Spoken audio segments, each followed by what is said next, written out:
Hello दोस्तों, मैं doctor Gita उसी नई कहानी के साथ आपसे मुखातिब हूँ। दोस्तों, कुछ परिवारों में माँ बाप के खिलाफ एक्स पार्टी डिसीजन ले लिए जाते हैं। वो समाज के हित के लिए अच्छा नहीं है। इसी कथानक से जुड़ी हुई एक कहानी प्रस्तुत करती हूँ। X party. 7 वर्षीय मोनू आज अल सुबह उठ गया था। रात भी देर तक स्टडी टेबल पर बैठकर कुछ कर रहा था। मैं कारण ढूंढ ही रही थी कि मोनू ने पीछे से आकर चौंका दिया था। दादी देखो, कितना प्यारा गुलाब है, मम्मा के लिए लाया हूँ। बगीचे से ग्रीटिंग कार्ड भी बनाया है। आज मदर्स डे है ना, आपको याद है? मम्मा को तो सरप्राइज दूंगा, कहता हुआ मोनू अमिता के बेडरूम की ओर भाग गया था। चाय बनाते हुए मैं सोच रही थी कि मदर्स डे माँ वो बच्चों के जीवन में हमेशा क्यों नहीं रहता? क्या बचपन का त्यौहार है? अमिता की चहकती हुई खुशी ने चौंका दिया था। कभी अभिनव भी हर त्यौहार पर ऐसे ही चहकता रहता था, माँ का आंचल पकड़कर। चाय का कप खाली हो गया था, उसकी जिंदगी की तरह। न जाने किन भावुक क्षणों में वो इकलौते बेटे के साथ रहने आ गई थी। पति को भी मना लिया था किसी तरह। रिटायरमेंट के कुछ महीनों बाद ही पुश्तैनी घर बेचकर यहाँ आ गई थी। कुछ दिन तो मन उमंग से भरा, कभी पोते के साथ चहकता था तो कभी किचन में बहू से बतियाता था। कभी सुहानी शाम बेटे के साथ चाय पीने में गुजर जाती थी तो कभी बाजार से सब्जी लाने में। मन में पहली बार कसक उठी थी जब पति को डॉक्टर के पास ले जाने के लिए अभिनव के पास समय नहीं था। बहू का अपना कोई प्रोग्राम था। पति की बाईपास सर्जरी अपने पड़ोसियों व मित्रों के सहारे से निपटा दी थी। अब भी उसे अकेले ही पति को लेकर डॉक्टर के पास जाना है, तो परिवार के पास रहने का फायदा क्या? मन में बार बार ये प्रश्न किया था। अमिता ने सुबह ही अभिनव को याद दिलाया था, आपको अपने नए बीसी से मिलने शाम को जाना है, कहीं बाबूजी के साथ मत चल देना। अभिनव ने माँ से ये पूछना भी ज़रूरी नहीं समझा कि नए शहर में डॉक्टर के यहाँ जाने में आपको कोई दिक्कत तो नहीं हुई।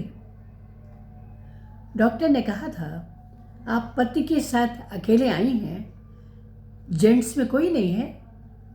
देखिए, मैं इसलिए कह रहा हूँ कि आप स्वयं घबरा सकते हैं, पति को कैसे संभालेंगे?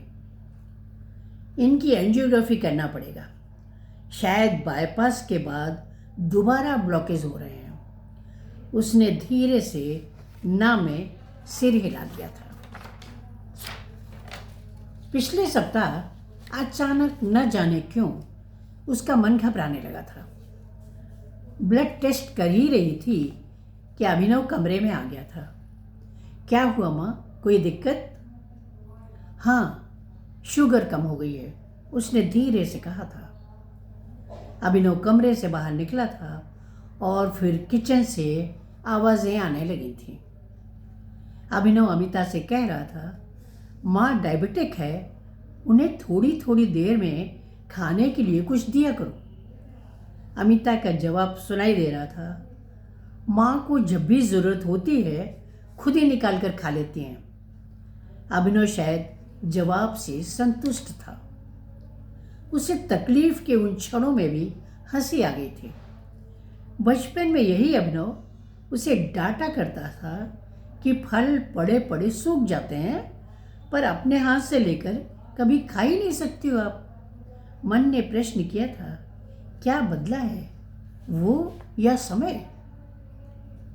शाम को अक्सर वो अभिनव के पिता के साथ बाहर गार्डन में बैठ जाती थी। बाहर खेलते हुए बच्चे देखना अच्छा लगता था। और फिर मोनू भी तो उन्हीं में होता था। उसे कह कर जाता था, दादी मुझे देखकर हाथ हिलाना, मैं सबको बताऊंगा मेरे दादी दादू हैं। जाते समय अभिनव बोल गया था, माँ हम लोग बाहर जा रहे हैं, वहीं कुछ खा लेंगे, आप अपना वो पापा का खाना बना लेना। मन में प्रश्न हुआ था, ऐसा क्या मिला है यहाँ जो अपने घर में नहीं था। बेटी बहू का सानिध्य तो शायद पास रहकर भी नसीब नहीं था।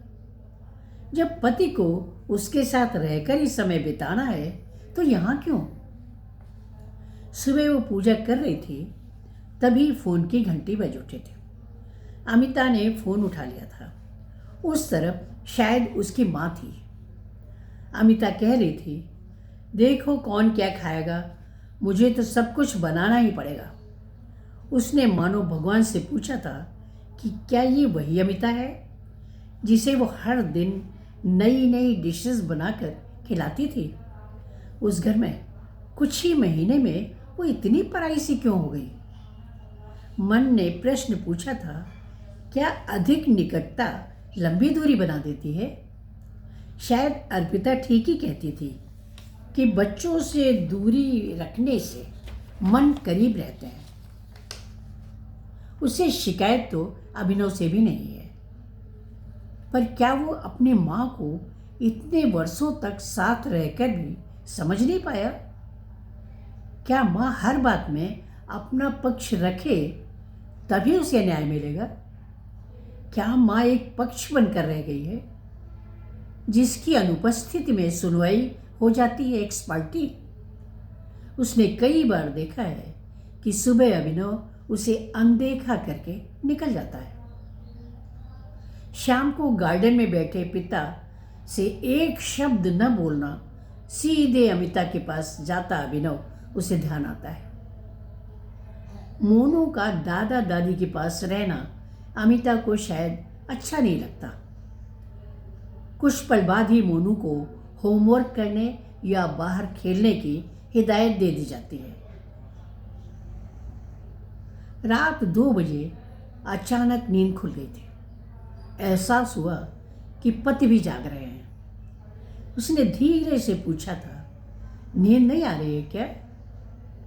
नींद तो अपने घर में छूट गई, पति ने थकी थकी आवाज में कहा था। सुबह उठकर उसने सामान समेट लिया था। वो अभिनव से कहा था, मेरा वो अपने बाबूजी का तत्काल में रिजर्वेशन करवा दो। कहाँ जाएंगे आप पापा को लेकर, अभिनव ने पूछा था। अपनी माँ के घर गांव में, उनकी इकलौती संतान हूँ, घर मेरा इंतजार कर रहा है। आपने पूछा तक नहीं, अभिनव बोला था। ये मेरा एक्स पार्टी निर्णय है, उसने अभिनव को जवाब दिया था। नमस्कार।